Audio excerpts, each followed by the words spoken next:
எண்ணூர் அனல்மின் நிலையத்தில் விபத்து ஏற்பட்டு 9 பேர் பரிதாபமாக உயிரிழந்திருக்கிறார்கள். இது தொடர்பான அண்மை செய்தியை பார்த்து வருகிறோம். எண்ணூர் அனல்மின் நிலையத்தில் கட்டுமான பணியின் போது சாரம் சரிந்த விபத்தில் புலம்பெயர் தொழிலாளர்கள் 9 பேர் பரிதாபமாக உயிரிழந்திருக்கிறார்கள். இது தொடர்பான கூடுதல் தகவல்களை நமது செய்தியாளர் சதீஷ் வழங்கிட கேட்கலாம். சதீஷ், இந்த விபத்து ஏற்பட்டது எப்படி? உங்க முழு விவரம். ராதிகா, வட சென்னை அனல்மின் நிலையத்தில் 4வது தளத்தில் புதியதாக கட்டுமான பணிகள் நடந்து வருகிறது.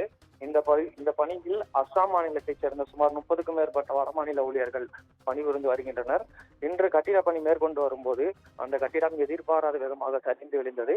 இதில் 10க்கும் மேற்பட்டோர் சிக்கியுள்ள நிலையில் தற்போது 9 பேரின் உடல் ஸ்டான்லி மருத்துவமனைக்கு எடுத்து வரப்பட்டுள்ளது. மேலும் இதில் பலர் சிக்கியிருக்கலாம் எனவும் கூறப்பட்டு வருகிறது.